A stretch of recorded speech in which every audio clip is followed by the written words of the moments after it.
Okay. Now 7:30. Please rise for the Pledge of Allegiance. I pledge allegiance to the flag of the United States of America and to the republic for which it stands, one nation, under God, indivisible, with liberty and justice for all.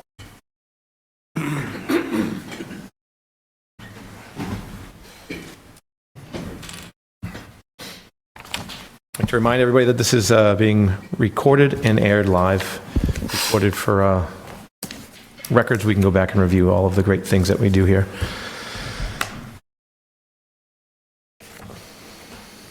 To first have approval of the minutes. Motion to approve December 18. Seconded. Motion made and seconded for December 18th. Those in favor? Aye. Those opposed? January 8th. Can I get a motion for approval of the January 8th? Motion to approve. Second. Motion made and seconded. Those in favor? Aye. Aye. Those opposed? I'm going to abstain. I wasn't there. Yeah, I'm abstaining. I wasn't here. Okay. Mr. Souza and Mr. Fitzgibbons abstain.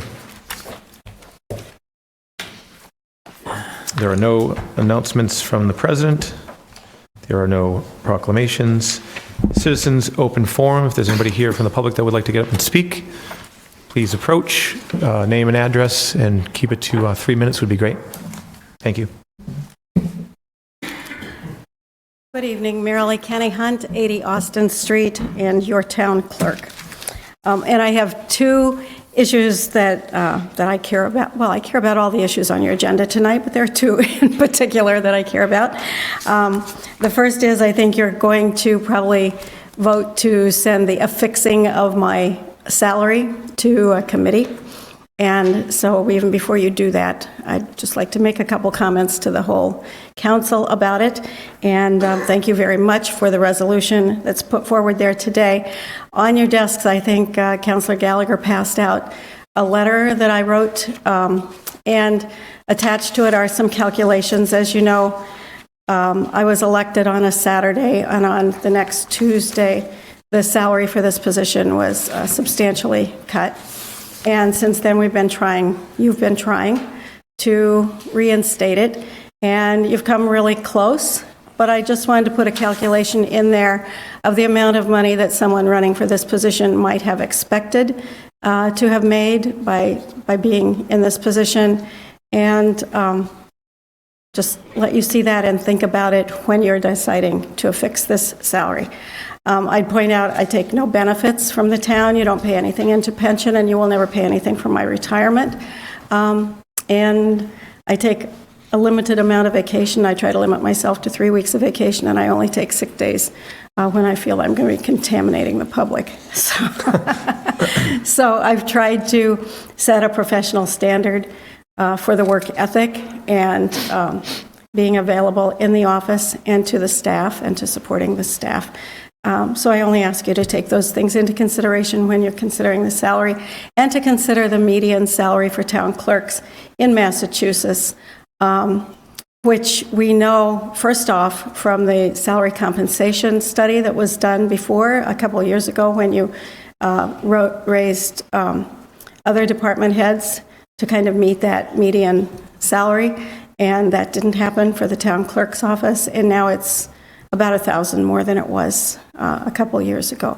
So I just put those facts down for you to consider, and I will appreciate your consideration. And this probably isn't a good follow-up to that, but it's what's on the agenda.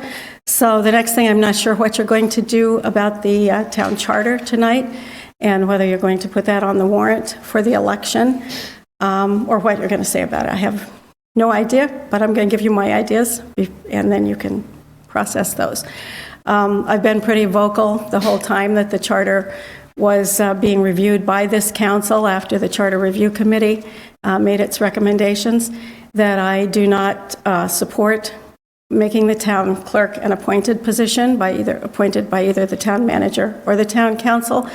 I really believe it's kind of the last bastion standing for citizens of Bridgewater to be able to vote for a person in an office. When they vote for school committee members, that's really for the school committee, which is pretty much a a different municipality. They still vote for Library Board of Trustees, but the Library Board of Trustees has significantly changed from when we were a town, because we're a city now, and so those people don't exert the same authority that they used to exert. I think it's important for the town clerk to be a Bridgewater resident, and you can assure that through an election. And I think it's a good check and balance for the town in general. So I've been pretty outspoken about that to you before, and I just wanted to say that again, that if it's put on the warrant, I will, not from my office, not through my office computer, but through my own personal resources, I will campaign against it and hope that it fails at the ballot box.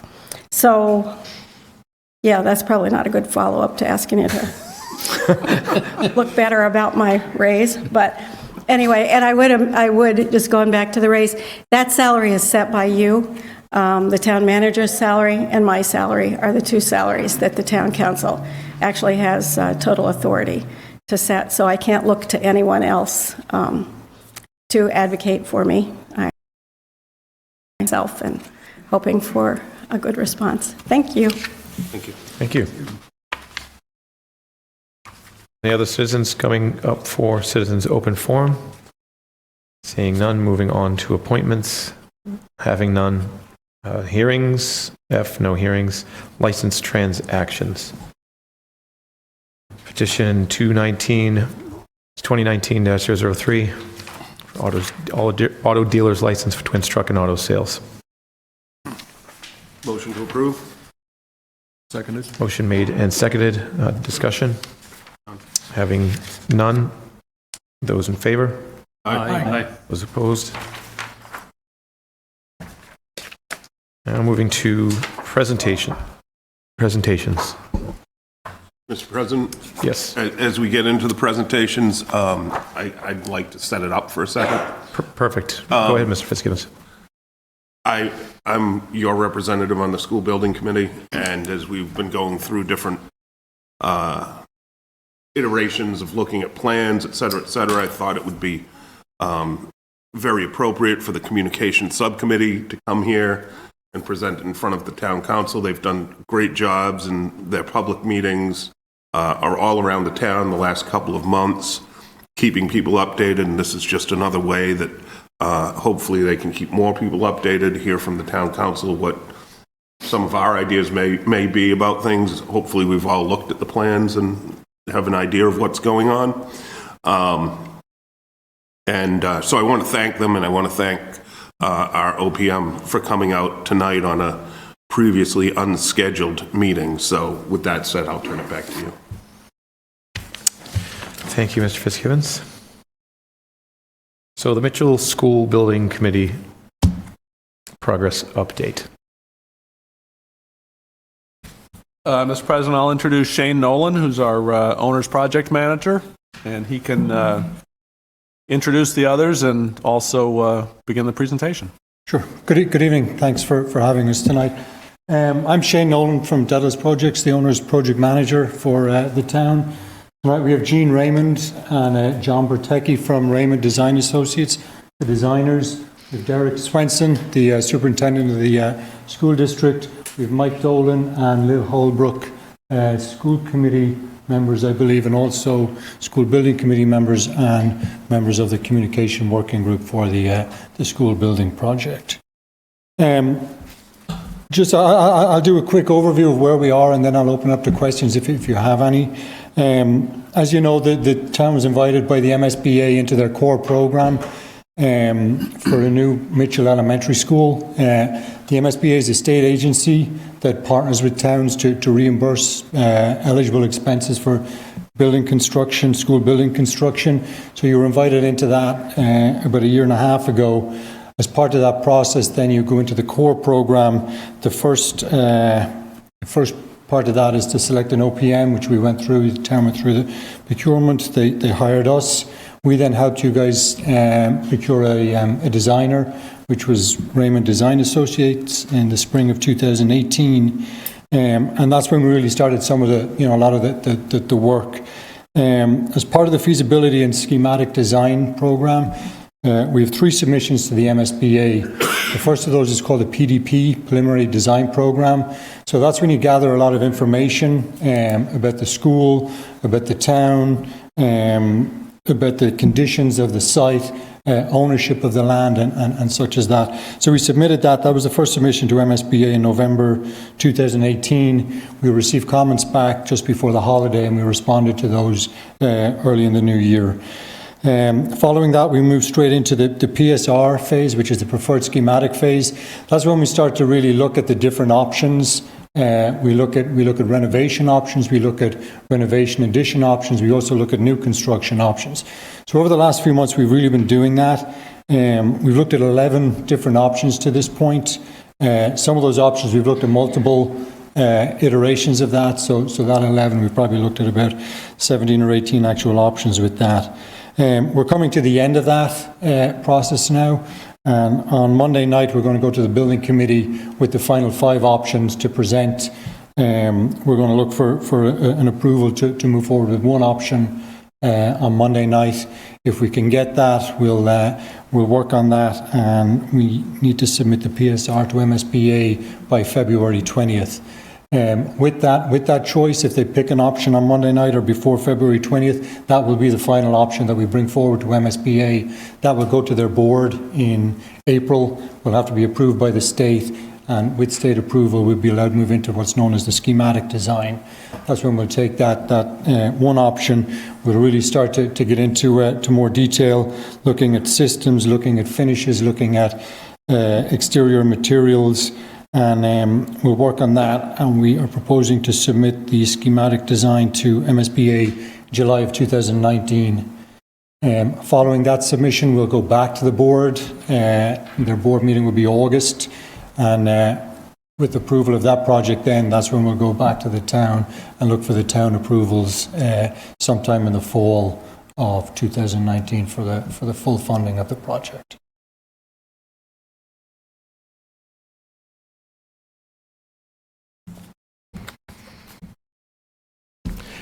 Are we at questions? I was just going to ask, yeah. So that's your wrap for that. Okay, Yeah. so I'll open it up for council questions. Mr. Wood. I have just a couple if I could. So I haven't been able to attend the public forums, but I did review the November presentation, the slide deck that was there. And so two questions I'll turn over to others. First question is, during the process you just described, the first phase and the current phase, I don't understand. Are you actively working with the state designers also, or is the work all being done local and then submitted to the state for review? The work is all being done local. So we have the school building committee. We meet regularly also with the school district and any town departments that we need to. Concom, we've met with planning. Bringing that design on, and then that's submitted to the state. So really their only input is when we submit those, the PDP to the state, the PSR, that's when they come in and review it. Okay. But on a day-to-day, week-to-week basis, they're not involved. All right. And out of the options that were in the November presentation, and I want to focus on the high school location for one. I saw the configuration that was there, looked like an overlay of the old high school with parking for buses and a building. But were there multiple configurations of that location considered? No. So we looked at the high school early on.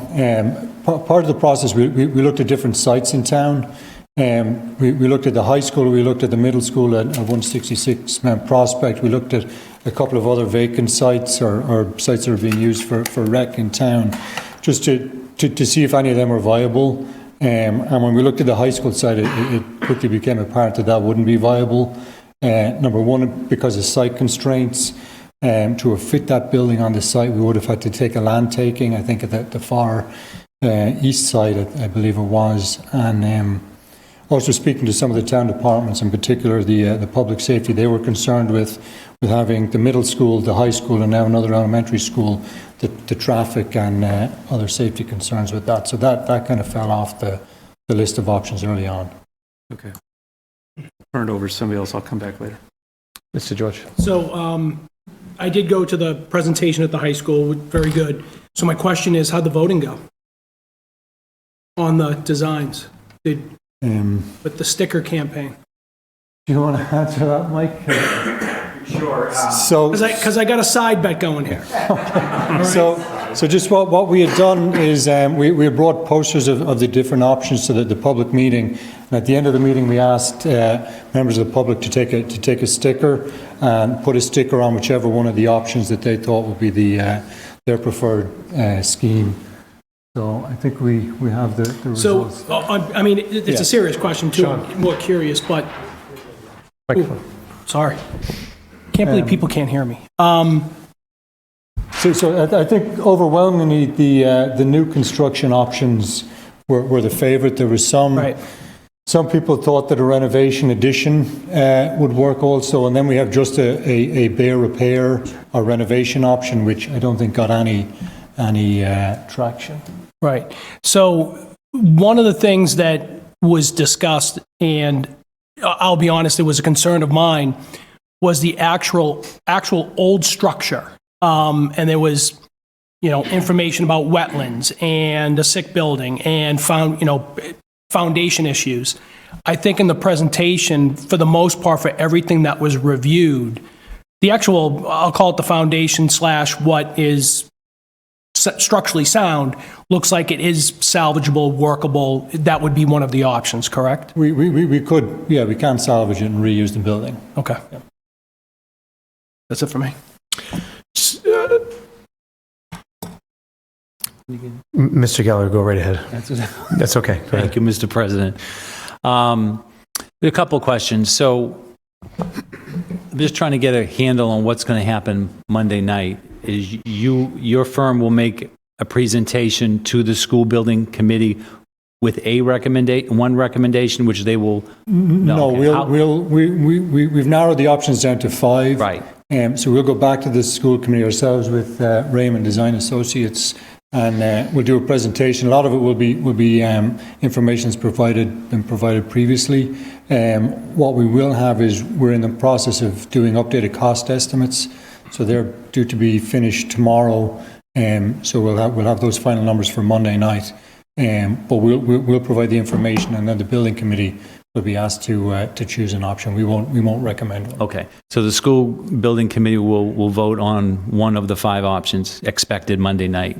Correct. Yeah. And all 5 of the options do include the site that it's currently on. Is that correct? Correct. As I said, we looked at other sites, but for various reasons they weren't viable. So the 5 current options are all on the 500 South Street site. Right.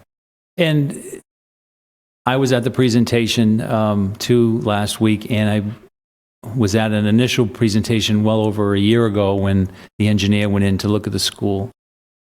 From what I understand, which is still out there in the public, that they think that this land this school was built on a swamp and it's too wet. I believe, from what I've heard through the presentations that I have, is that's not the case. It's the flow of the water wasn't done right. And I think that whatever presentation or whatever project is voted on, I think the word has to get out there that, we are called Bridgewater for a reason, but the school was not built on a swamp. Correct. We've done some investigation as part of the study. We've done some geotech borings, and they found it was actually quite dry, gravelly soil, that the water table was down low. But then, as you say, I think it's just the way the water sheds on this site. We have talked to Concom, and once we move forward, we'll continue to talk to them about stormwater management.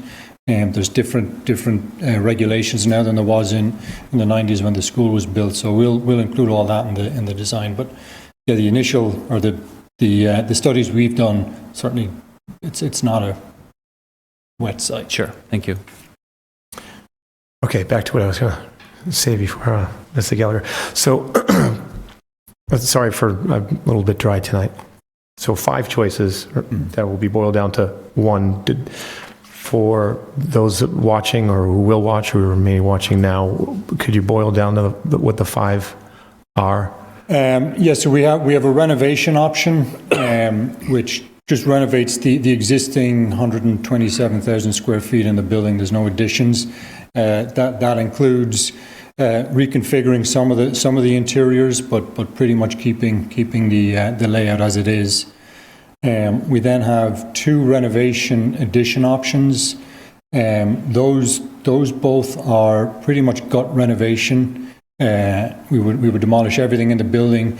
We would redo the exterior of the building. There's an issue with water coming in through the exterior, we think, because of an air vapor barrier that doesn't work. The difference between the 2 of them is we are not required to upgrade everything to current code. We can upgrade it to the code under which the building was designed. So we've looked at both those. We've looked at upgrading it to the code under which it was originally built, and we're looking at upgrading it to the code as it currently is. The difference being seismic bracing and that. So that's the 2 addition renovations. And then we have 2 new construction projects where the existing building will be demolished and new construction built on the site. Mr. Fitzgibbons. Yeah, just so we can get everyone to a level set where I am, because I've been in all these meetings, and thank you for coming, by the way, certainly much appreciated. One of the things we looked at as a school building committee was just fixing the problem, so to speak, correct? And it's my understanding that that's probably not reimbursable by the SBA? I've spoken to them, so we need to determine that the school's educational program can be accommodated in the building. So if we had just done a base repair, as they call it, that may not have been. But I've spoken to them, because we've done some of these minor alterations within the building. We've made spaces more flexible. We're putting in bathrooms in all the kindergarten classrooms. We've looked at upgrading the security in the building. I think so. It will now be reimbursable, and they've confirmed that. So I just want to make sure we're talking about the same thing. There were 2 options under A at our meetings. Yep. One was A1, which the building committee kind of rejected out of hand because we didn't believe that would be reimbursable by the SBA. That was my understanding. The repair that we went with was something that we thought would be reimbursable. Correct, yes. So I'm talking about the first one that we rejected out of hand. I'm trying to walk down the line here. The state will not say they will not reimburse it until after we had submitted. Right. So we spoke to them, and we went As back I've and always forth said, it's a with big game of Mother May. Yeah, so we thought in order to meet the educational needs of the kids that, schools are different today than they were even in the mid-90s. And we had done some school tours, visited 4 or 5 other schools, and saw some things that we want to incorporate into the school that meets the superintendent's sort of vision for bringing education forward. So we made those alterations within the building, but they weren't extensive in that it's a big renovation. And that gets us to A2. Correct. Not A1. I'm still trying to talk about A1 that we rejected, because I want everybody on the council to be level set with me, because I've sat through them all. These guys haven't. So A1 was just do the minimum possible to fix it and open it up. Correct. Yes. And nobody on the school building committee thought that was a good idea. No. All right. Perfect. A2 was do a little bit more to open it up. And so when we looked at, because we told the SBA we'd look at a repair option, add reno, and new construction, we have to look at that option. So on that one, I believe the total cost of the project was somewhere around 50 million, and the town would pay 25-ish. I think Roughly, big round numbers. Yeah, and that first one that just fix it was around 25 too, if I remember right. But we wouldn't get any money back. We don't think so, no. Yeah. So then we move on to the ad renos, and they were all different designs that we looked at, but they all came up with the same kind of price range, somewhere in the $80 to $90 million range. and the town would be putting out 40 something to close to 50, low 40s to high 40s, let's say, right? As far as what we would owe. And then the same thing on the new construction. If we blew it up and started again, it would be essentially the same prices as the ad renos, but we'd have a whole new building and potentially different configurations. Again, somewhere in the 80 to 100 million dollar range in total, 40 to 50 million dollars paid by the town into that. Yep. Correct? Mm-hmm. Okay. I just want to make sure everyone was level set with the options that we're looking at on Monday and what we're going to come up with on the, as a recommendation. And one more question, because I have brought this up before with the town manager. If we recommend something to the SBA and they say, yes, that's certainly doable, we'll give you the money, and then we move down the line to have a vote sometime in the fall, early winter, whenever it is, and the town votes not to fund it, then can we go back to the drawing board, or are we kicked out? Well, we'll certainly talk to the state, but in my experience, towns that don't vote to approve the project, it doesn't go forward. Certainly, if we wanted to go back and look at a different option, you would have to go back and resubmit the statement of interest. So we'd be back at the end of the line. We'd be back at the end of the line, essentially. Yeah. And if we submit and the state says they have the ability to say no thank you at that point as well? Sorry. So we submit our one idea and the state just wholly rejects it? I wouldn't expect the state to do that because we've gone through the steps. And there's a number of processes with the states who will submit this PSR, and before they let us go into schematic and really start designing that, they'll approve it. Okay. So we'll know before we go down too far down the road that it's accepted by the state. Okay. And one more thing, just to kind of break it down easier. I'm trying to feverishly write here. It looks to me there's, in loose terms, there's three major options. Renovate and modernize the existing structure, and hoping for like a 50% buy-in or sharing in that with the state. So you're 50 million and we're responsible for 25. So that's a modern day, greatly improved version of the Mitchell School that was originally built. Some to code back then, maybe some to code today. That's our decision. Maybe will or will not affect the SBA part of it. I don't know. Or we don't know.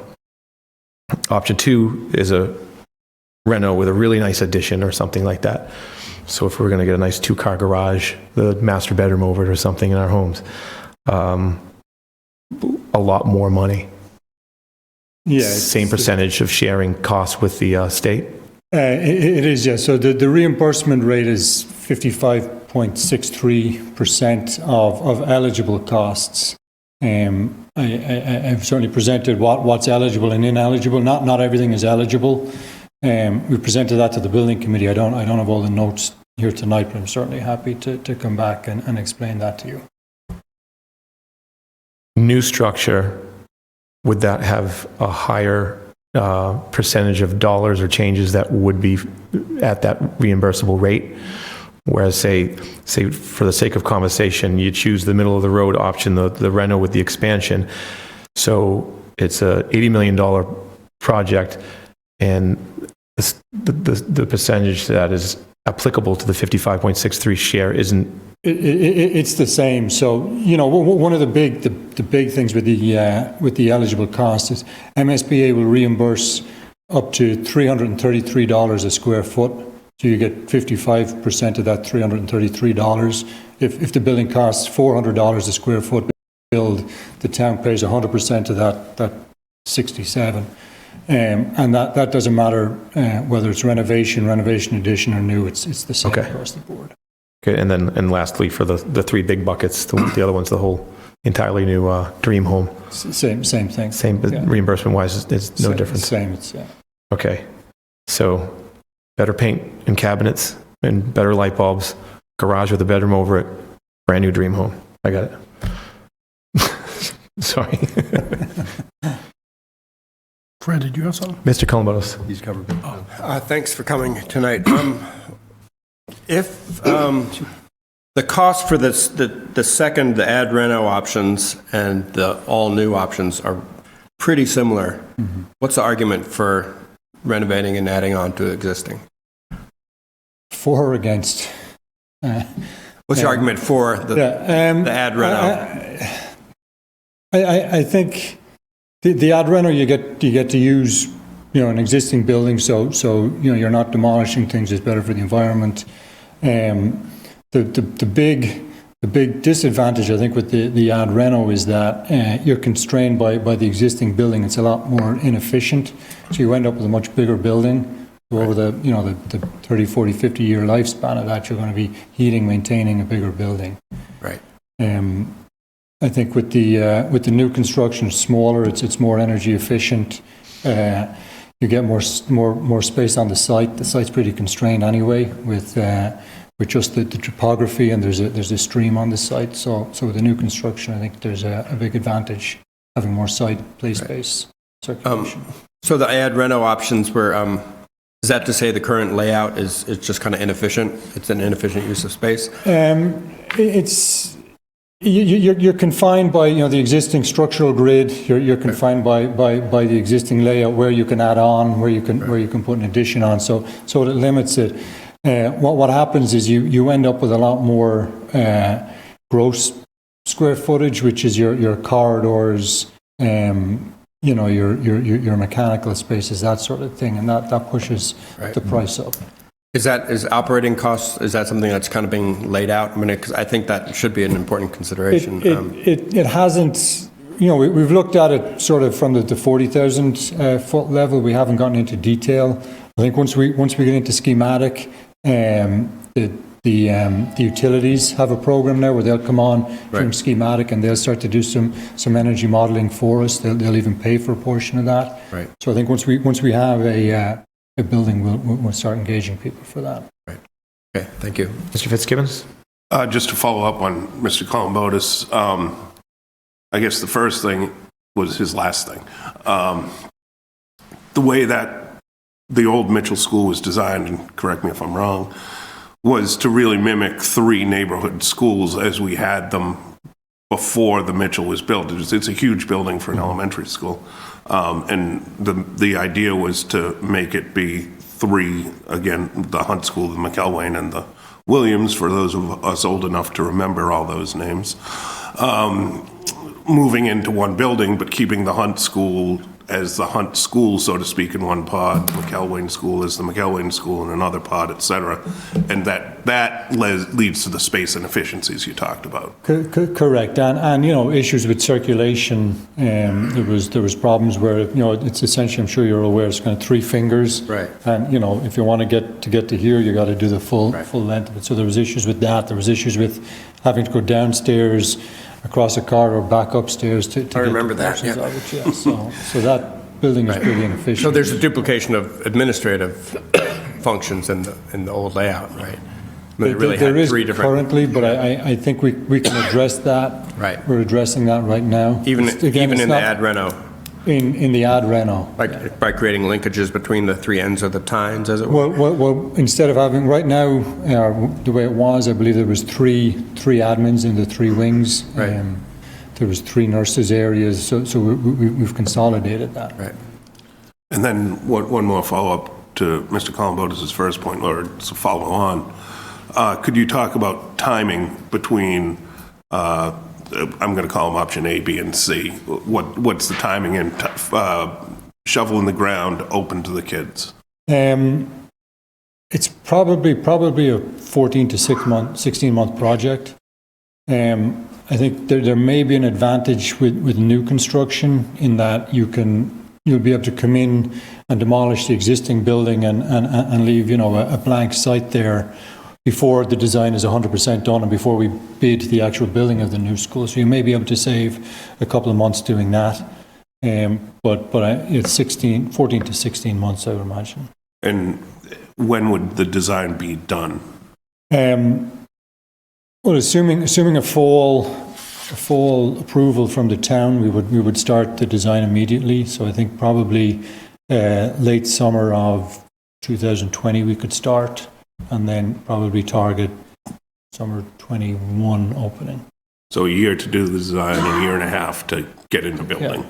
So 23, did I count right? Roughly? Not sure. Somewhere So, around yeah, there. somewhere around there. So 22 or I think, 23. you know, we're actually pretty good on the schedule in that we would hit that September September opening, 22. because, Yeah. you know, the superintendent can tell you more about the way that the grades are configured now and where the kids are, because you would take kids, put them into the new school in September, and that changes the high school and middle school as well. It would need to be a September opening. Thank you. Mr. Wood? Thanks. So when I was trying to sell the idea of a $800,000 report, it was supposed to be taking a comprehensive look at the entire district and its needs and that sort of thing. So I think, if I recall correctly from the latest reports, that the configuration of the proposed school would change from, I think it was K through 3 to K through 2. Correct, yeah. Correct? So tonight's the first night that I'm hearing that new construction would result in a smaller building than an existing building. So I'll ask your opinion on two things. One is, do the bones of the current building support the idea of renovation and expansion as it currently exists? I would say yes, we wouldn't be putting it forward as an option if it wasn't feasible. Okay. The second item is, has there been any discussion whatsoever over what happens with the current old high school? What are we calling it now? Mitchell at the Middle, that sort of thing. Because to me, walking through the school, that's going to need some expenditure also. So I was thinking the comprehensive look would look at all the needs of the buildings and all the capital ideas, with a focus, of course, on the new option for putting it in. Well, I don't know if the superintendent wants to speak to that, but we certainly, we did look at that and where the different grades would go.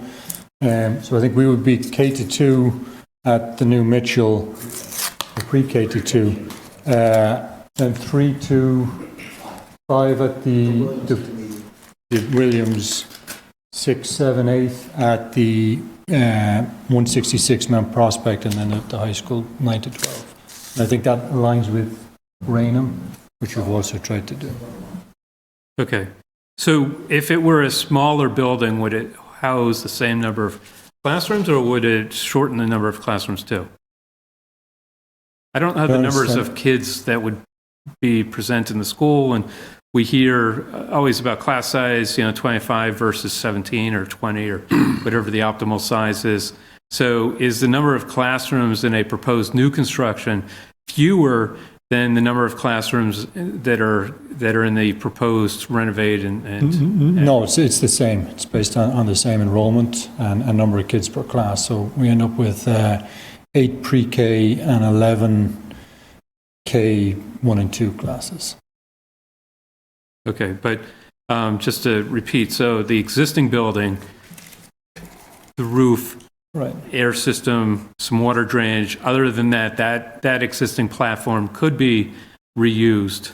So when we look at the numbers for the cost of a project to renovate and enhance versus a new construction cost, that can be taken into account. I think so, and only because we went from a K to 3 to a K to 2. So in a modern school program, space program, you can now fit those into the existing building, because we've lost 250 kids in grade 3. Okay, thank you. Mr. Chase? I just have a question about if in fact the new school option is selected, and given that you've indicated that the configuration of classes would go K to 2 as opposed to K to 3 in the former school, I would assume that what's been factored in is some allowance for the growth of the town's school-age population, both from the time of when the school was last used to the present, but also looking ahead for the next 10 or 15 years. Do you have some sense as to how that, numerically, how that, That was worked out early on before you were invited into the feasibility study with MSBA. So the MSBA and Superintendent Swenson came up with an enrollment of 720 kids for the K to 2, which takes into a factor the population increases and that. But again, they're estimates. and we're speaking about in the new school option that the footprint would be smaller than the former building footprint. Am I right? By what factor, what percentage or square footage? The new construction would be, I think, 132,000 square feet. It's the new construction. The existing building is 127,000 square feet, and the ad reno is It was about 7,000 bigger than the... so 139. So it would actually have a slightly larger footprint. Is that what you're saying? Well, the ad reno would, because we're adding on to the existing. The existing is 127,000 square feet. Right. But for example, for a new build, how would that compare? The new build is 132,000 square feet. 132. So about 5,000 square feet. But it's spread over, and I'm sorry to interrupt, but it's spread over 3 floors. Speak into the microphone. Oh, sorry. So Gene Raymond, I'm the architect. So the existing building is 2 floors, and it also, with the 3 fingers, it has those courtyards in between the 3 wings. So it takes up a good chunk of the site, because you can't really do anything in those courtyards. So the new buildings that are proposed are 3 stories. So even though they're slightly bigger square footage, it's compressed because you have another floor, and they also don't have courtyards. So that's why you get more site available for parking and play.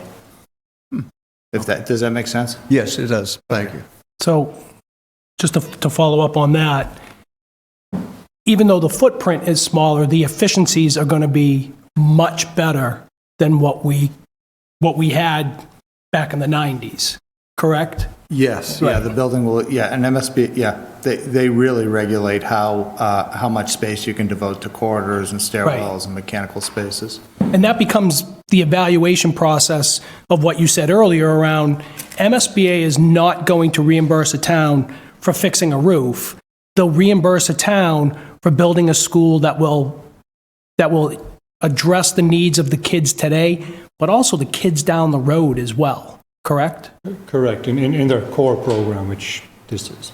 Right. I mean, because I've had the benefit, not as much as Mr. Fitzgibbons, but looking at some of the designs and seeing a lot of the flexibility that the way it's opened in 2021, in 3 or 4 years down the road, very easily, some of the configuration can change with very little, if any, expense in order to accommodate as the town grows, as grades grow, or the needs of students grow. We're not going to be back here in 5 more years trying to get more money to do something to a building that we should have done when we first either built a new one or did the renovations to it, correct? Correct, yes. So that enrollment in the design, allows for a peak every couple of years that you see sometimes. So we've been looking at it. Even, if you had I think we said 40 or 44 extra students in the school in any one particular grade, you could accommodate that because we have 11 classrooms per grade. You could disperse them throughout that. Okay, great. Thank you. I just heard 11 classrooms per grade. It kind of goes along with my question. So the 720 student head count is a static number regardless of which option. Correct. And the 11 number you just threw out there, 11 classrooms per, is also static. Yeah.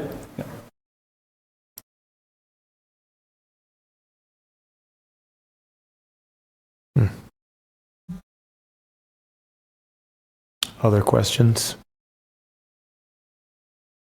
None? Okay. Thank you. Thank you. Mr. President? Yes, Mr. Fitzgibbons. I'd just like to thank again the gentleman from Daedalus for coming out on an unscheduled night, and the communications committee of the school building committee for coming out. in the cold, appreciated. And if any of town councilors feel like they need more information, please come to our meeting here next Monday at 6:30 to where we're going to narrow down, as Shane said, narrow down the option to one and move that forward to the SBA. I will add that the page on the town website's really informative. That's been a nice source of information. So if there's anybody here or listening or watching, that's also a nice spot if you can't make it on Are there, Monday. Are there cost numbers up on the someplace that we can take a look at? Mr. Dolan, would you like to mention the website for people? I've got some handouts here. This is the presentation that we gave on the 10th. Thank you. So the website is bridgewaterschoolproject.com. All of our public meetings, our minutes, our notes, any presentation that we've ever received from anyone regarding the building is all there for public to review at any point. We also have on that site the ability for folks to sign up for an online newsletter that we'll start continually sending out, so they can add their email address to that as well. So, thank you. Thank you. Thank you. Okay, presentation number 2 for the night. That's a presentation for the road and sidewalk study. So, Mr. President, this, I will give you this. It won't be nearly as exciting as that. But I just wanted to give you, this is not the final presentation. I should preface what I say by saying that this is not the final report. As you know, we engaged contractor StreetScan to do a comprehensive road analysis for the town of Bridgewater. They traveled every town-owned road in within the town bounds and assessed a grade to it. What this allows us to do is very quickly see, and I'll walk you through this in a minute, very quickly see the condition of the roads, put a rough price on what it costs to actually do the recommended repair on those roads, and then that's obviously a budgeting tool for us and a long-term capital, fits into our long-term capital plan as well as our yearly operating budget. So just to give you an idea, they do a pavement evaluation, and they will do a pavement condition report. And what you see here, what you see here is the current condition of various pavements throughout town. So just to pick, this is, sorry.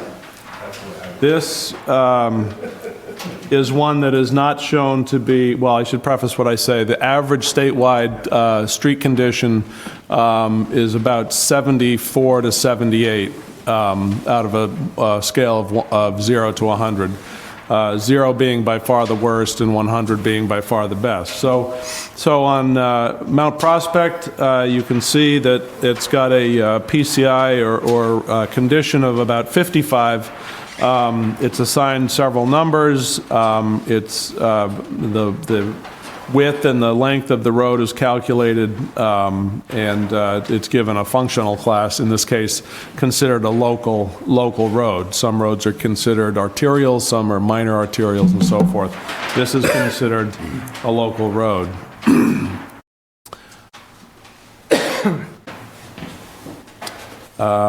So what you can do with this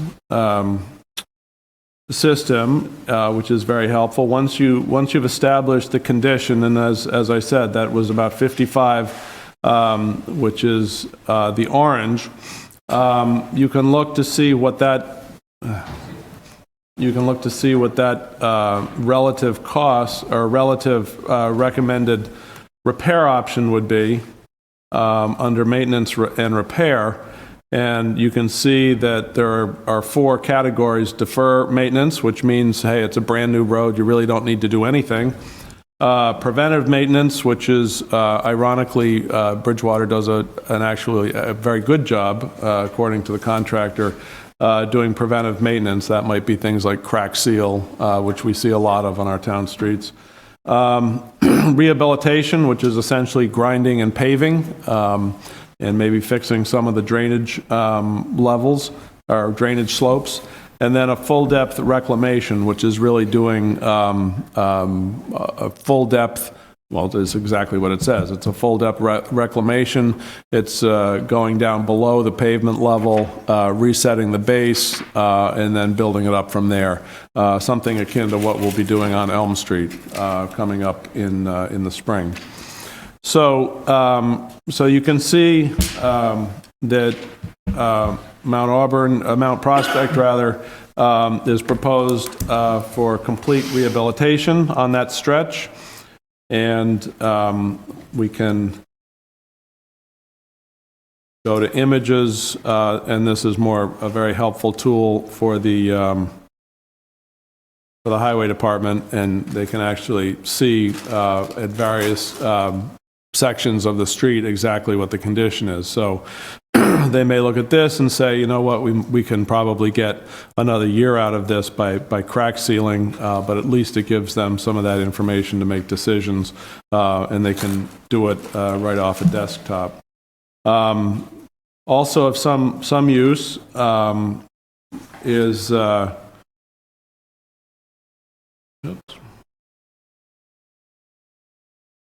they can actually go down the street. If the school principal calls and said, hey, you know, the sign is, one of the crosswalk signs is blocked by trees, they can take a very quick trip right down here and figure out who they need to send out, whether it's just one of the guys to do some clipping of the tree, or if the sign actually has to be replaced along the way. So that's just an interesting little tool I thought I'd share. So on the, as you can see, so that one is, that particular street is recommended for rehabilitation. You can go up here. Let's see, we identified, all right. We actually, across the river, before you get to East Bridgewater, we have a little piece of Bridge Street, and that's not in good shape. It runs right along the line between East Bridgewater and West Bridgewater, or East Bridgewater and Bridgewater, rather. And that is partially needs to be rehabilitated, partially needs to be completely reclaimed. So you can see that the software is actually quite good in establishing exactly what kind of repairs need to be done. I picked another example, which is probably more familiar with folks, Wally Kruger Way. And all of these are identified with some specificity, if need be. And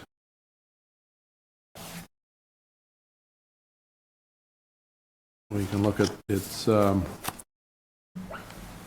current condition, and you can see that it's clearly in the red, so it's a rating of 25 to 40, and so that needs some attention immediately. So we can go and see what recommended attention it should get.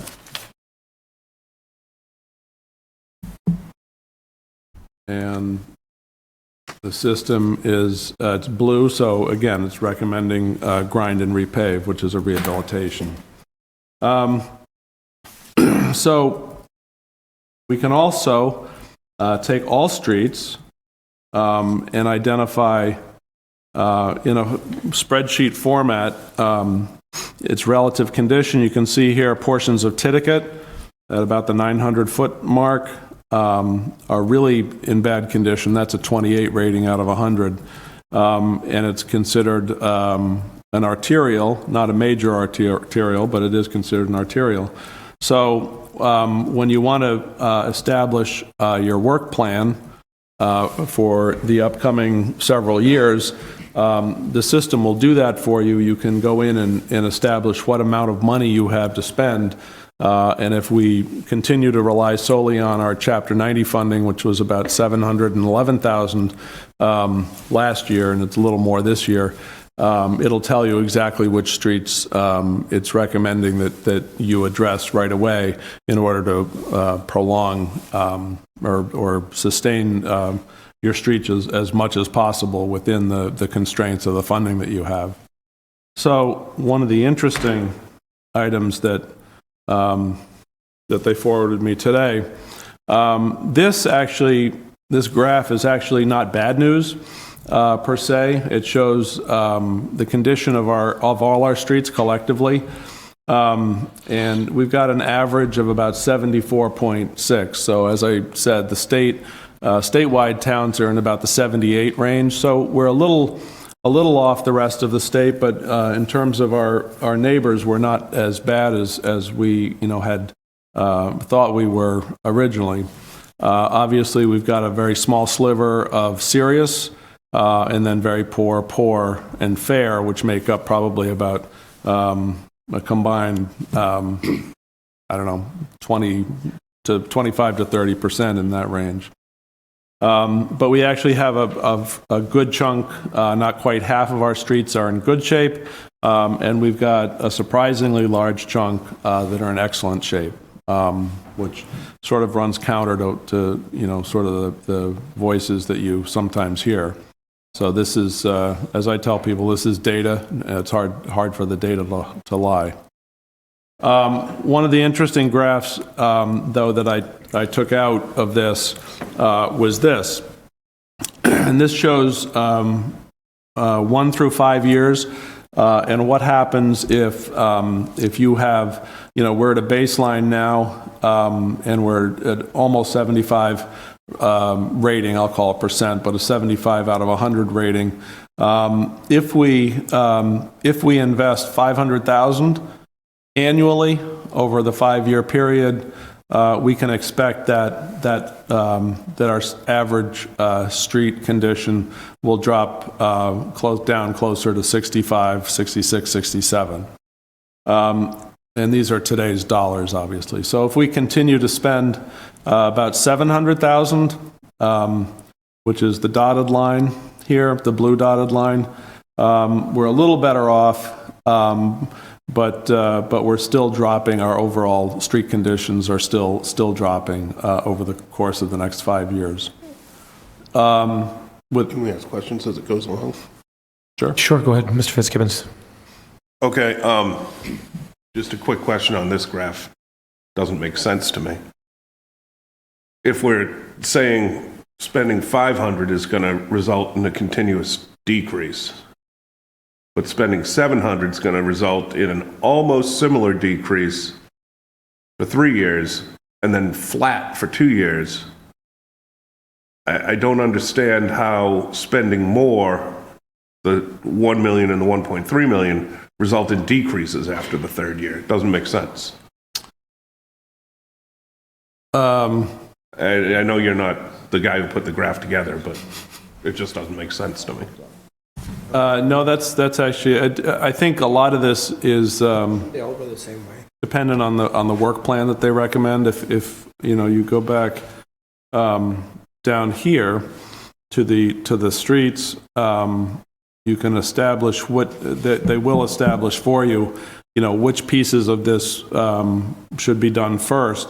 And as he explained to me on the phone today, just because it's got the lowest PCI, pavement condition index, doesn't necessarily mean that that's the most urgent repair that you've got. All right. So it may have a better PCI that requires more urgent attention because it's a major arterial. So I'm thinking that, that the relative conditions and the timing of when you actually repair those might play into Okay. those Thank you. calculations. In any case, so you get the idea. In some ways, the most aggressive spending, $1.3 million, still gets you probably the same condition of streets or just a little degradation in the PCI number. But at least it gives you a visual, an easy to understand visual of where you kind of come out on the different amounts of money that you might actually have available. So what's interesting here is given, they're not tone deaf to the fact that towns have very limited funds to spend, and instead of saying, oh, okay, if you spend this much, we can do this much, they kind of back into it. So they say, okay, we understand. Say you just only had $500,000 to spend over the next 5 years. Here's where the algorithms take you after that 5-year period. So. If I could again, Mr. Dutton, I'm sorry. Essentially what this is saying to me is if we want to maintain the same quality of roads we have today, which a lot of people are unhappy with, we have to spend at least $1.5 million a year on the roads. And that's going to come out of the town budget, or is it going to come out of a debt exclusion? Good question. I think what they're projecting here is maintenance. They're extrapolating the maintenance expense. So, as I say, we have get roughly $718,000 in that neighborhood of Chapter 90 funding per year.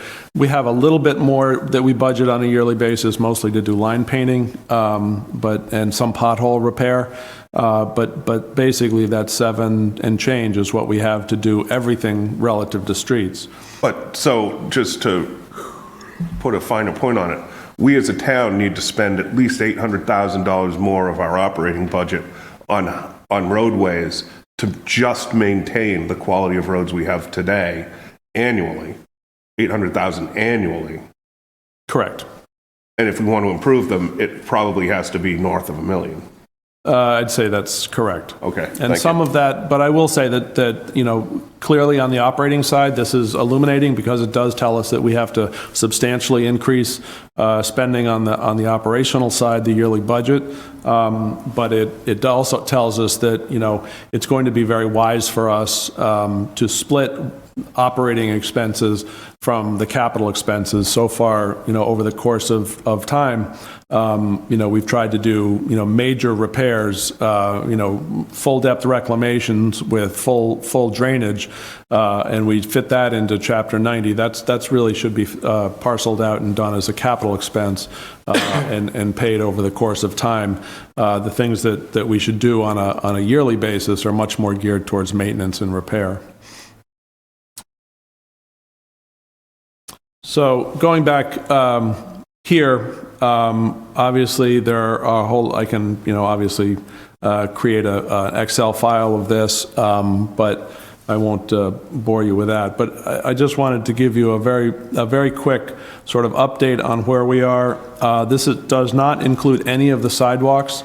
All of the sidewalk data is going to be uploaded sometime before the end of this week, and then they should have a final report for us in a more presentable form at the beginning of February. So that's kind of where we are right now. But I had a chance to look at a lot of this today. I think the good news is I can see it on the map, but the good news is more reflected here, and that is that, we don't have roads that are substantially worse than other towns in the state, generally substantially worse than any other That shouldn't towns. be our motto, not substantially worse. No, I didn't say I want that as the motto.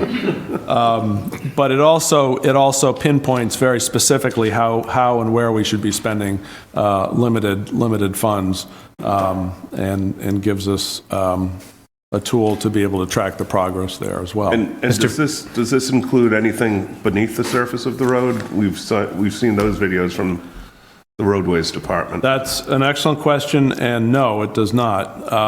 And I will give you an example. We know that right out here, outside our council meeting room here on South Street, we know that we've, got a problem with drainage, a serious problem with drainage under the street.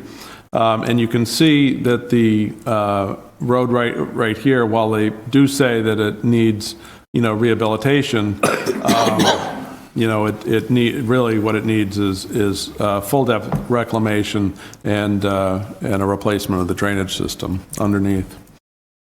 So, And could we look at Vernon Street for a second? where would you like to look? Vernon Street? Vernon? Yeah. Yeah, Go push it this way. I know. So you're out here. There's the softball field. The golf course. There you go. Yeah, right there. It's all green, it looks Yeah. like. So And we know green. that has substantial drainage problems. as well. Exactly. So that's actually, looks like it's in great shape in terms of road surface, cracks and potholes and so forth. But we know that underneath that is a substantial problem that has to be addressed very soon. So we can layer, once we do once we camera these drainage systems, we can add that data into this and have it all in one place. Mr. Gallagher has a question. The slide you're on right now with the green, the blue, the red, the orange, is that set, or can you change those colors if you want to?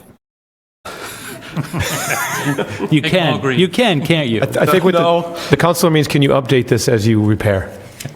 It can be updated as the repairs are made, yes. Can I do it? No. Okay, so that's, all right, so if that was posted on the town website, people would just click to see what streets are red, green, blue, whatever. Yep. Right, okay. And you can sort by the worst. I guess, there's, I do think a lot of our roads need a lot of work. I do, and I think you agree. My question to you as manager, you have $700,000, $800,000 a year. How are you going to prioritize? What will you look at to prioritize and say, okay, even though Tiddicott is big on the list, it might be too expensive to do this year. You might say, okay, we'll go to, how are you going to prioritize? Let's see if I can show you.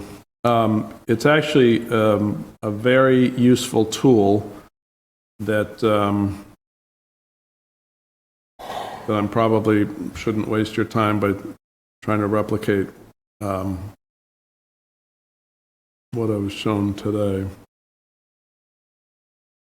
But there's, as I say, there's the list, and you can,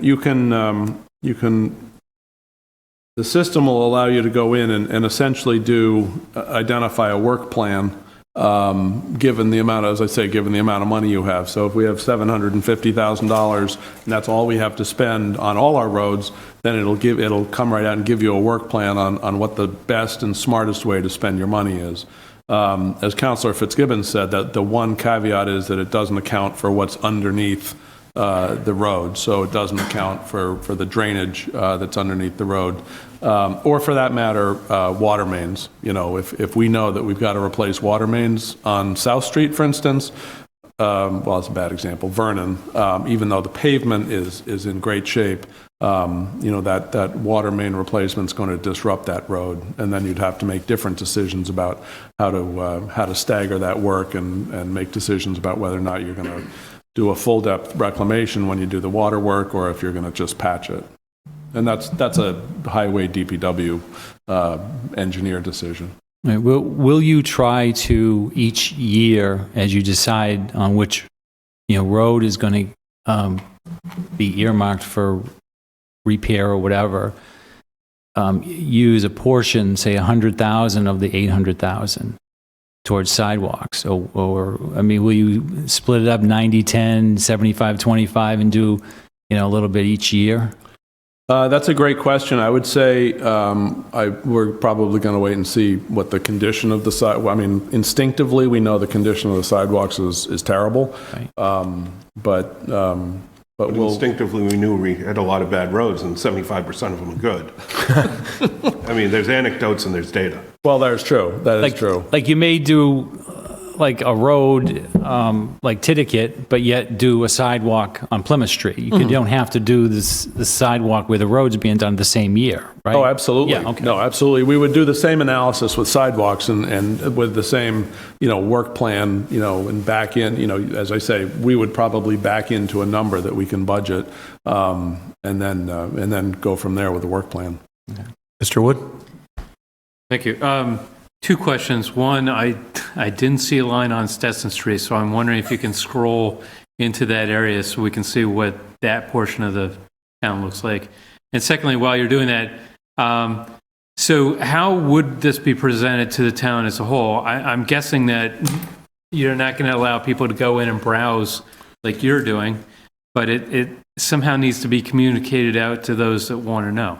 I think what we'll do is we'll probably, when it's finished, and the data is not complete yet, so that what you see in front of you is just the most current data being translated for us. But I think what we would do is we would do, PDFs of various screens. So we would do what you see in front of you right there, and somebody can look at their street, whether it be, Stetson or Grove Street or South or Vernon or Center Street, and be able to see what the classification is for that street.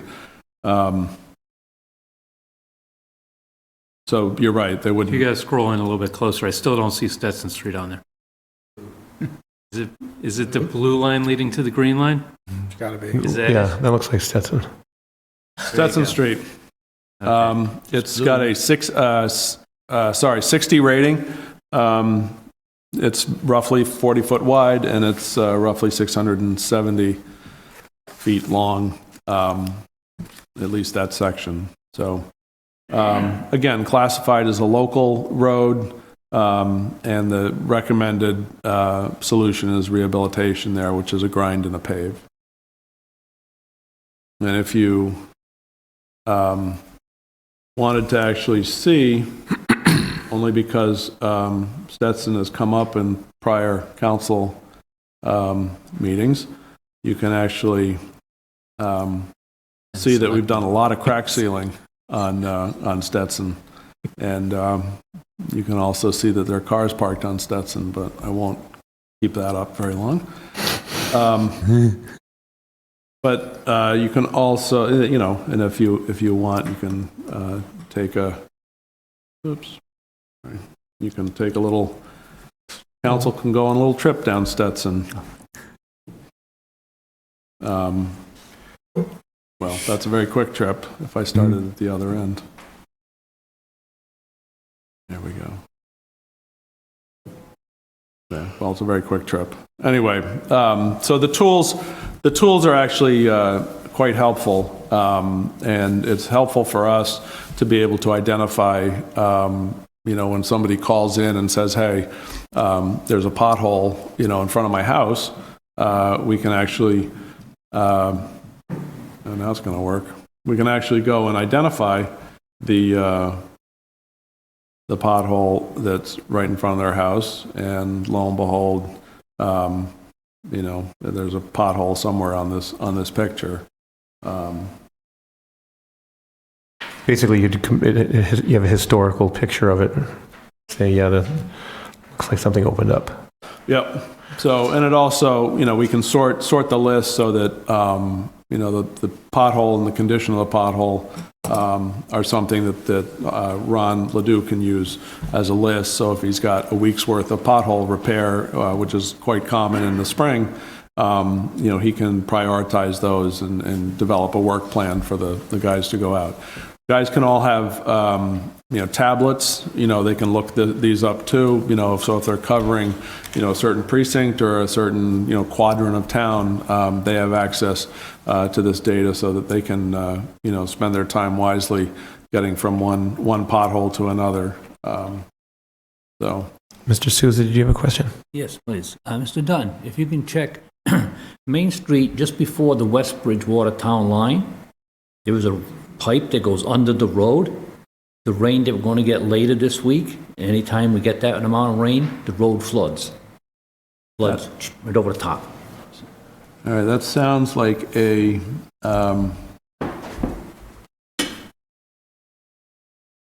that sounds like a drainage pipe, obviously. Yeah, drainage pipe, yes, it goes underneath over into the lot across the street. But that's a low area in the street and it's always flooding, frequently flooding, let's put it that way. Just before, let me see what house you're looking at. Come back, I think just a little bit. If that's the parking lot, you want to come back this way. Now, correct me if I'm wrong, Mr. Dutton, but One house in from that street. Oh, let's just take a little trip. Oops. Okay, back just a little, back a little, is the hay sign. Yeah. Back just a little more is that guy's house. But you're pretty, the bottom of that screen is just approximately where it is, or just below that. And the drain goes under the road onto the lot, and it's a very, very low spot, and it's always flooding. And there's a drain on the right side just before that, that's usually not doing very well, as taking the water off the street as well. So that is, that's probably a combination of these two. I think that's the same one. Yeah. So it's probably a combination of these, of the drainage issues that I was talking about, and then, you know, the pavement condition. So if there's a failed pipe under there, it's going to create some sort of dip, or it's going to create some sort of pothole. It's not like that. It looks like it was a long, long time pipe that's in there. And I don't think the pipe is large enough to handle the water. So it's coming up over the top here and then flooding across the street. Okay. But the road doesn't have a sudden, quick little dip like this. It has a gradual, longer dip. So that's one of those cases where when we go and camera that pipe, you know, we'll be very quickly we'll be able to tell, you know, if it's undersized, you know, for the quantity of water that it gets, and also we can assess the condition of the actual pipe. The condition is great, you know, that's good news, but if it's not big enough to carry the volume of water, then that's an issue, and it would have to be replaced. So. and again, you could have a healthy street above it, so it could get a great rating up here. You could conceivably have a great rate. Conceivably, I kind of doubt that we have too many streets like that with great ratings that have collapsing drainage underneath it, because ultimately the collapsed drainage will begin to reflect on the pavement level. So, yeah. So that's you know, just gives you an idea. This is Wall Street. It has a number of potholes. But you can just narrow it down from, I mean, you can look at actual video, or you can actually look more useful, I think, for the highway department, is going to be, okay, you know, here's a big patch, and that's a problem long term. So I mostly just wanted to give you sort of a quick review of that this evening. Obviously, there's a lot more data to be added in, and once the final report comes, I'll give you all something in a paper format, or at least an electronic format, so it's something you can chew on for, you know, when you're making budget decisions moving forward. That's what I got. Mr. Columbotus? At that pie chart that reflects the overall condition of the road surfaces, be it excellent, very good. I imagine that's not weighted for use. So the ones that are deemed excellent might be the ones near cul-de-sacs that get 6 trips a day as opposed to main thoroughfares. So I'd caution against kind of deriving too much satisfaction from this pie chart. Because we don't know, maybe those very poor and poors are on that most heavily trafficked roads in town, and that's obviously more of an issue. I think, yep. I'd also like to kind of amplify Mr. Fitzgibbon's point that even just to maintain the quality of the surface of the roads, for the underlying structure of the roads, we'd need to come up with $800,000 a year that we currently don't spend, right? So if we're talking about the fact that we get $700,000 a year from Chapter 90, we'd have to kick in, more than that again in order to maintain. And even to make matters worse, we're not even talking about paying for sidewalks, which are in deplorable condition, and the improvement of pedestrian travel, especially throughout the center of town, has really, I think, come to be, in many people's minds, an essential part of our downtown revitalization effort. So it's not a pretty picture, but I guess we can gain some sort of optimism from the fact that there's a lot of room for improvement. And and I think that will ultimately yield positive results for everyone. But it's going to be a tough slog, for sure. So be prepared. And I think you hit the nail on the head. And I think what this will give us is very clear, unvarnished data on exactly get the information that you need out of it. But as I say, there's a lot more data to be plugged into this. There's a lot more up here as budget planning, and that's the piece that I will certainly dive into when we look at this the next time. Good on questions. Any other questions? Excellent. Thank you for that one, Mr. Dutton. And staying with the Mr. Dutton theme, we can move to I for Town Manager's report. Given all that, I don't have too much. I just wanted to let you know that our municipal vulnerability preparedness workshop is proceeding, and we're about in the middle of that process.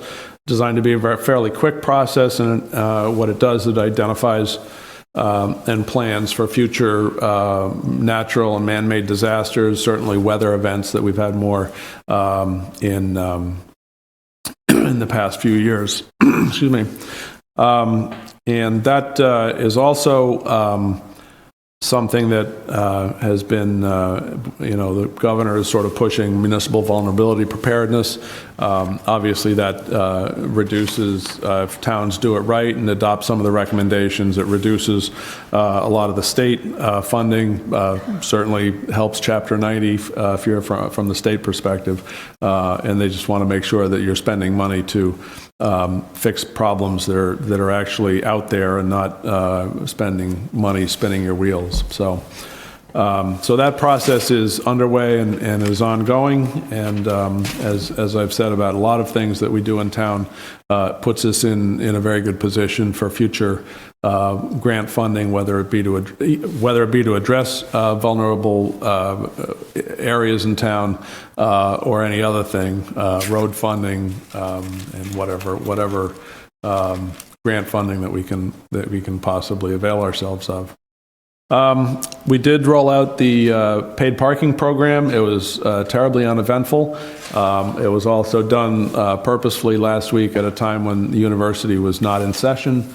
So as the students come back and staff come back, they know that there will be paid parking available for them, and they will know how to use it. They've all been briefed and gotten lots of circulars and instructions through BSU's email system and text system. So that part is good. We're continuing along the permitting path for the DeBartolo project, which is what we now refer to the proposed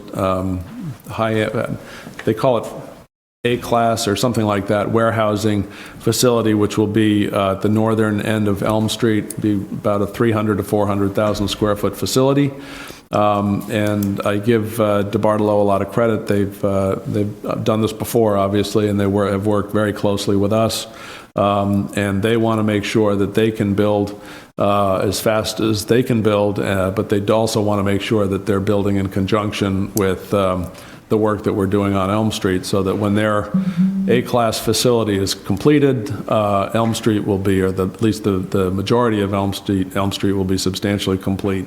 And we're looking to see a groundbreaking from them this spring, early this spring, and they'll have a completion prior to January 1st, 2020. So it'll be a very quick construction job for them. But as I say, that's their business, so they know how to do it. I had a brief session. I went to the Mass Municipal Conference in Boston end of last week and over the weekend, and had a very brief conversation with our auditors who were there.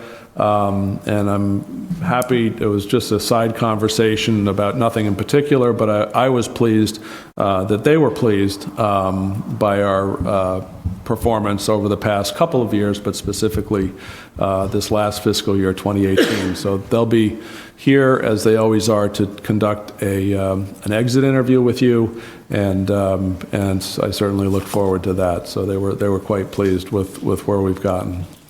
I had a chance to attend a DEP hearing on the High Street water treatment plant today, and we had a session with them, and so I'm looking forward to the financing portion of the financing or the borrowing that comes from the state is quite beneficial to us, and we are certainly looking forward to availing ourselves of that, and that project, if all goes well, should be breaking ground within the next 6 to 8 months, I would say. So we are ready to go on that one. And that is what I have. On School Street, say it's free, but I thought our intention was to have paid parking on Saturday on School Street. First question, I'll take a look at the Spring Street lot. I know that Laz, our contractor, knows that there are signs some signs have to come down, and there are other signs that have to go up. And specific to School Street, they know that they need to put 2 signs in, and those either have been done or are coming this week. The Saturday question, when the ordinance was passed, it was Monday through Friday, so paid parking Monday through Friday, and Saturday and Sunday were not. Those were exempt. So, and I think there was some confusion because the signs that came said something to the effect of paid parking Monday through Saturday, and he's either fixed those signs or replaced those signs. So that's been done. Okay, thank you. Other questions? None? Excellent. Committee reports? Hearing, seeing no motion there. Now moving to legislations for action. Ordinance FY 19-004, General Ordinance for Acceptance of Mass General Law, Section 22A, 22B, 22C, concerning parking meters. Motion to approve. Second. Motion made and seconded. Discussion? Hearing none. I'm going to go for a roll call vote. Actually, sorry, I was you- my throat. Okay, so One clarification on this, because Sure. it has come up in discussion. So when this is put in place, what this ordinance allows us to do is to set up basically a special fund where the parking meter dollars go into, and then that funding source can be used for things related to parking, such as paving or line striping in parking lots, things like that. I think that some of our constituents think that other things are going to happen to the money, and this sets forth what's going to happen to the money. thank you for the clarification. Those in favor, roll call vote. Ann? Mr. Souza. Mr. Souza. Yes. Mr. Columbotus. Yes. Mr. Wood. Yes. Mr. Gallagher. Yes. Mr. Haley. Yes. Mr. Chase. Yes. Mr. George. Yes. Mrs. Loesch. Yes. Mr. Fitzgibbons. Yes. 9 in favor, none against. Thank you. Order FY 19-038. Motion to approve. Second. And I just note that the Public Safety Committee met earlier this evening and unanimously recommended that the council adopt this. Excellent. This is also a roll call vote. Is there any further discussion before we go for the roll call vote? None. Okay. Mr. Fitzgibbons. Yes. Mrs. Loesch. Yes. Mr. George. Yes. Mr. Chase. Yes. Mr. Haley. Yes. Mr. Gallagher. Yes. Mr. Wood. Yes. Mr. Columbotus. Yes. Mr. Souza. Yes. 9 in favor, none against. Moving to 19-039, which I believe was also unanimously voted on by the Public Safety Committee, if I'm not mistaken. Motion to approve. Second. Motion made and seconded. Discussion, Mr. Fitzgibbons? I'd just like to add that the police chief and the town attorney believe that we do need a home rule petition approved by the legislature as well to help cadets make sure that they're in civil service with their time here. So that's the reason for this as well as the other one. Excellent. Any other comments, discussion? This also needs a roll call vote. Mr. Souza. Yes. Mr. Columbotus. Yes. Mr. Wood. Yes. Mr. Gallagher. Yes. Mr. Haley. Yes. Mr. Chase. Yes. Mr. George. Yes. Mrs. Loesch. Yes. Mr. Fitzgibbons. Yes. 9 in favor, none against. Thank you. We have no old business, but we have some new business.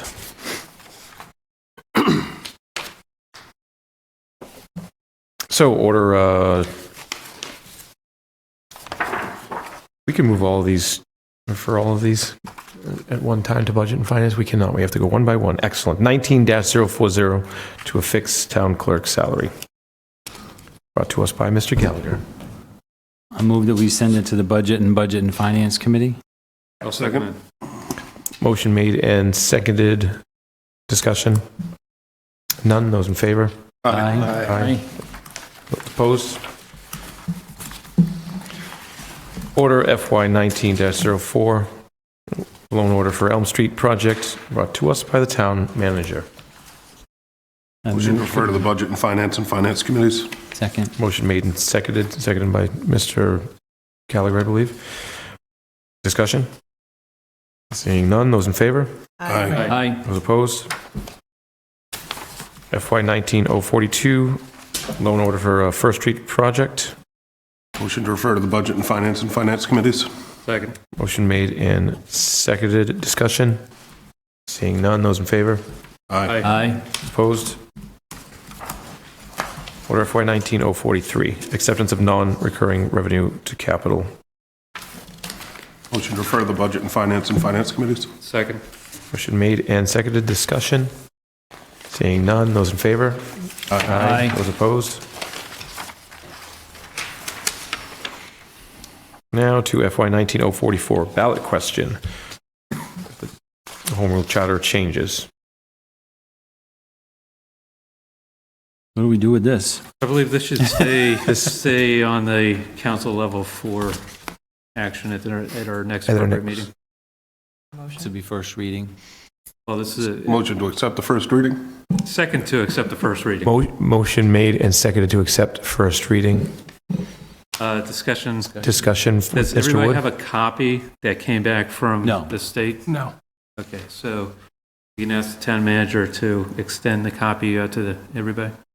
I can send a copy. I believe there's also a copy on your page on the website, but I'll email it just so everybody has it. There is. I looked at Yes, Mr. George. Through you to the town manager. So I'm still not clear as to why the legislature is making us take this on as one question and not giving us the ability to break it into sections. Can you give us some light into that, please? I wish I could. As the governor's office, when they talked to me about this, said the House and the Senate, do odd things. I mean, I can try to research it and see where that came from, but that obviously wasn't anything we sent up there, so.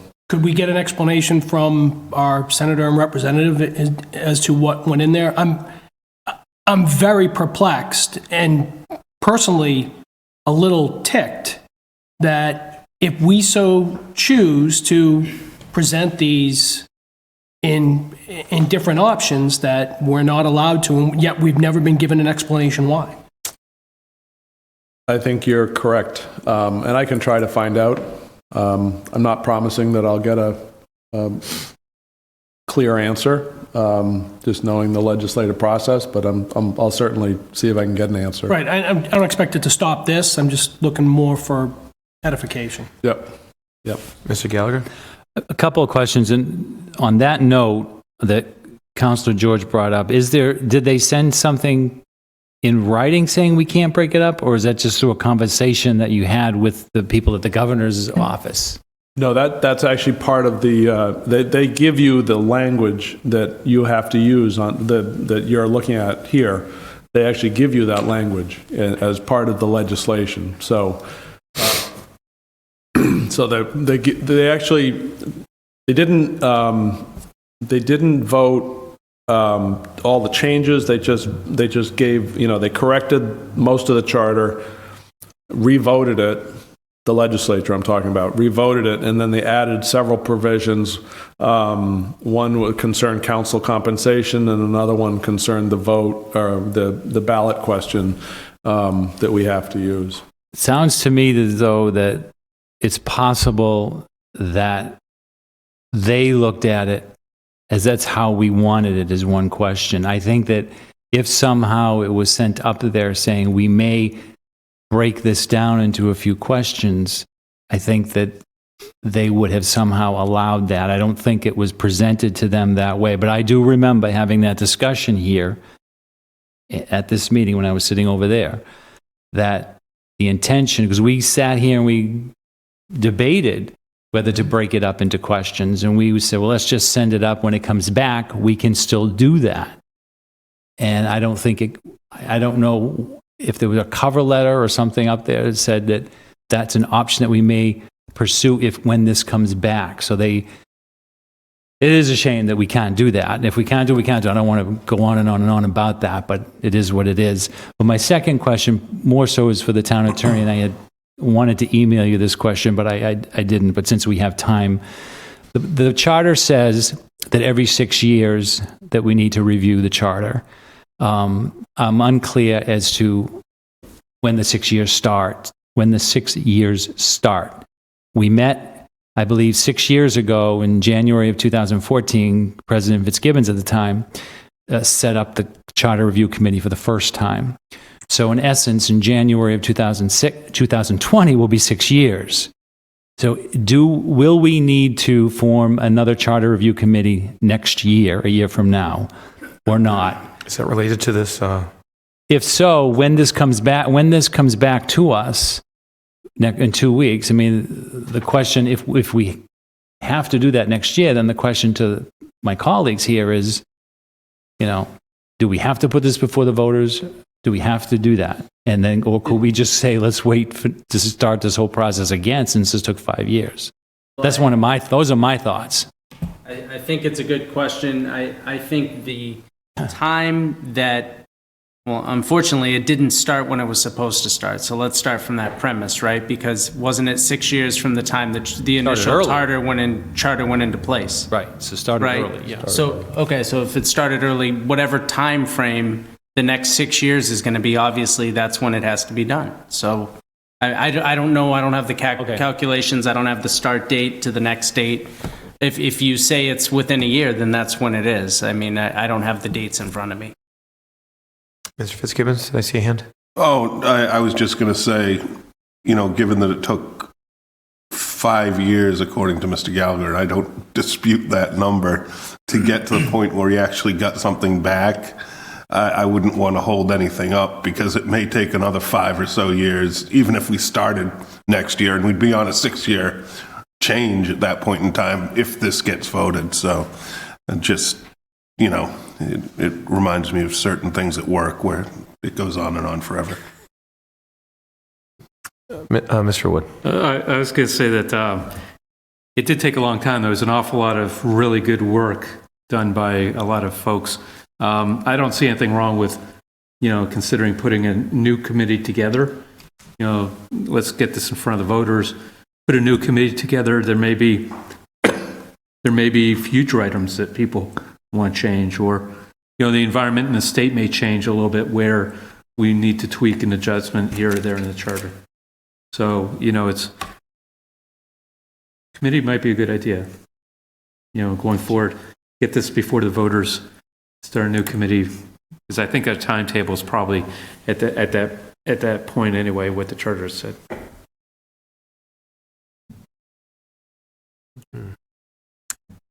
Mr. Gallagher, you have something else? No. And what are we doing with this? So it's first reading.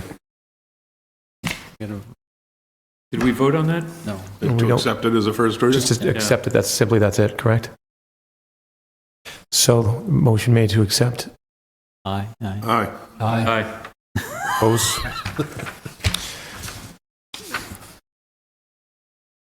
Thank you. Okay, fiscal FY 19045 contract ratification for the town manager. I think this should stay here too, I would imagine, first reading. That's so. Motion to have this as a first reading. Second. Motion made and seconded to have this as a first reading. Thank you, Mr. Wood or Mr. Fitzgibbons. Any further discussion? None? Okay, those in favor? Aye. Aye. Those opposed? Thank you. 19-046, adoption of a 5-year capital plan. Motion to refer to the Budget and Finance committees? Second. Motion made and seconded. Any discussion? Do I need to schedule a meeting longer than 15 minutes for all this that's coming? Answer is no. Mr. Fitzgibbons. How would various, this is to Mr. Dutton, how would various options, let me put it this way, do you have a ceiling on how much you're going to ask for voters to pay in debt exclusions as we move forward? I think that's a loaded question. It's meant to be.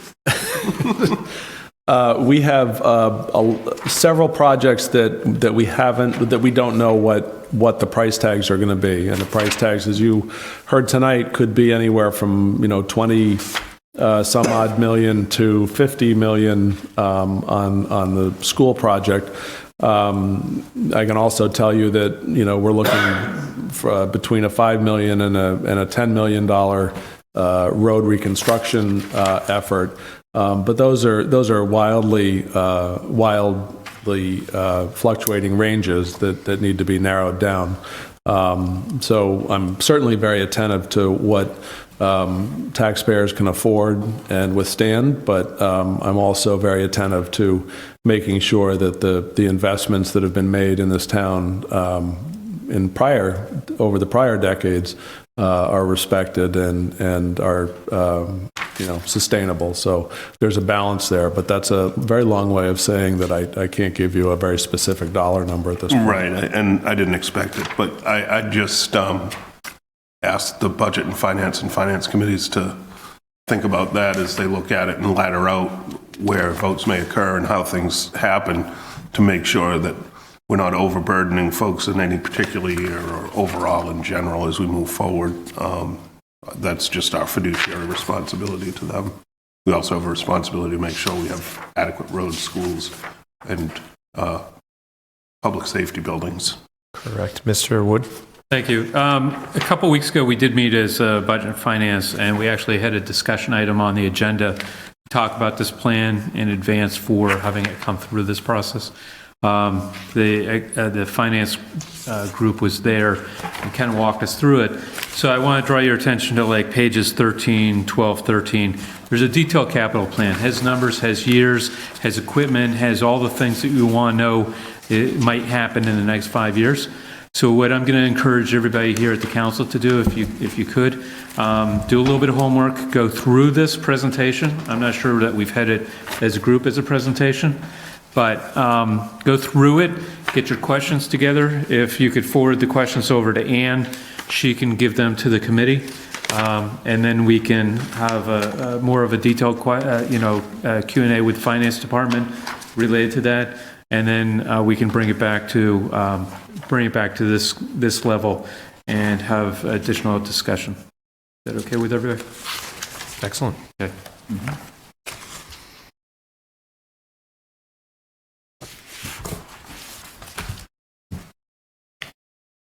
And we didn't vote on that one yet. That was the discussion. Okay. So, those in favor of moving this one along? Aye. Aye. Those opposed? And FY 19-047 for the 2019 capital plan funding. We should refer to the Budget, Finance, and Finance Committees. Second. Motion made and seconded. Those in favor? Those opposed?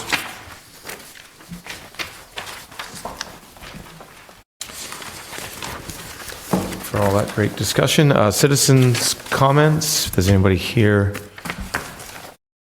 who'd like to come up. Seeing none, thank you both. It's great to have two at this point, though, I'll honestly say that. Council comments. Mr. Fitzgibbons. I have nothing this evening. Ms. Loesch. I'll thank the committees for coming to the school presentation, even though I missed some of it. It's in depth, and he had a lot of good information, which was helpful. So thanks for coming for that. And I hope everyone took time to reflect on Martin Luther King Day yesterday, and we'll do good works in the town of Bridgewater for the rest of the year. Thank you. Mr. George. Echo what Ms. Loesch said. Also, I want to say nice job for the highway department over the last couple of days. Very challenging weather circumstances, and taking all things into consideration, snow, rain, flash freeze. I think they did a really good job with the limited resources that they had. That's it.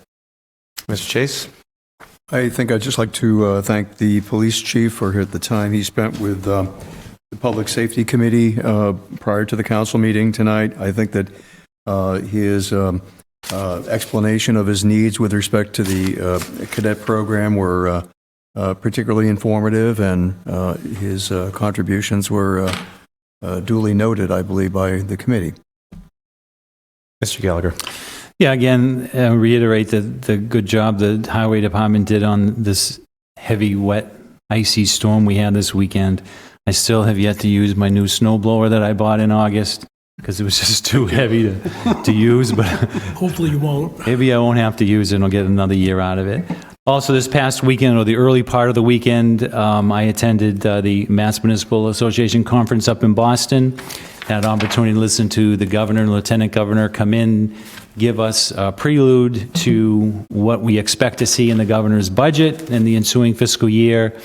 He kind of indicated that we should look for a 2.7% increase in unrestricted local aid, some increase in Chapter 90 money.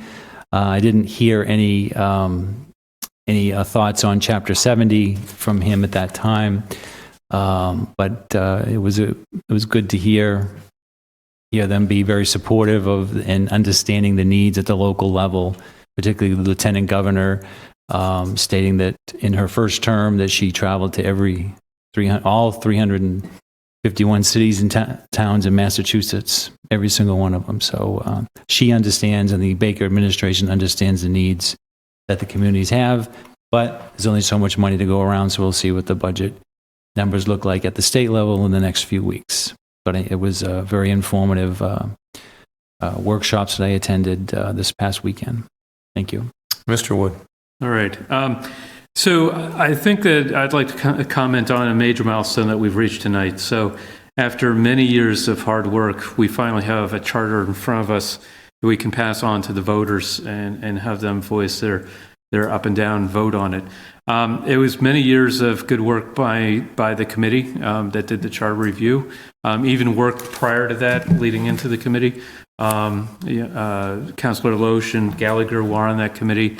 And, as a rules and procedures committee, we adopted, I think, almost every single recommendation that was made by that review committee. We did make some accommodations during the discussions for various things.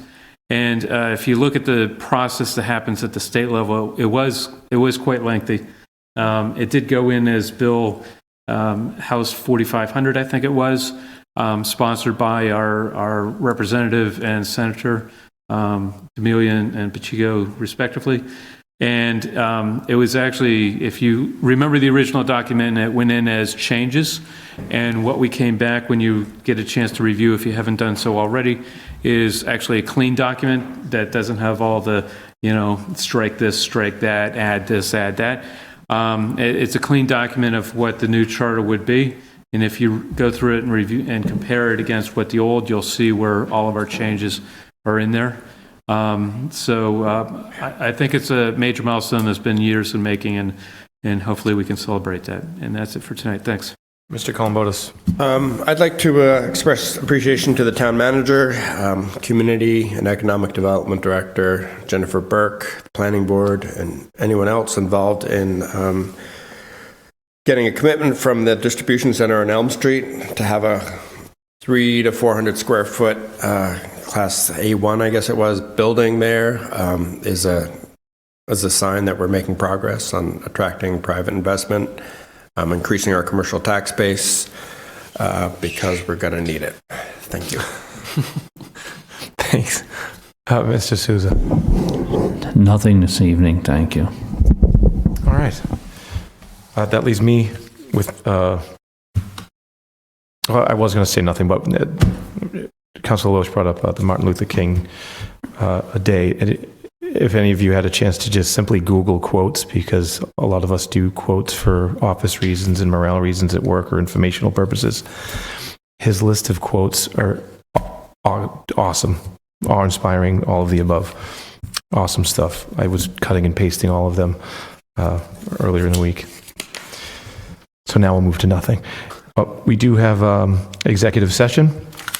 So I will entertain a motion to move into executive session under Mass General Law, Chapter 30A, Section 21A2, to conduct strategy sessions in preparation for negotiations with non-union personnel or to conduct collective bargaining sessions or contract negotiations with non-union personnel and to adjourn from executive session. So moved. Second. Made and seconded. And a roll call vote. Mr. Fitzgibbons? Yes. Mrs. Loesch? Yes. Mr. George? Yes. Mr. Chase? Yes. Mr. Haley? Yes. Mr. Gallagher? Yes. Mr. Wood? Yes. Mr. Columbotus? Yes. Mr. Souza? Yes. 9 in favor, none against.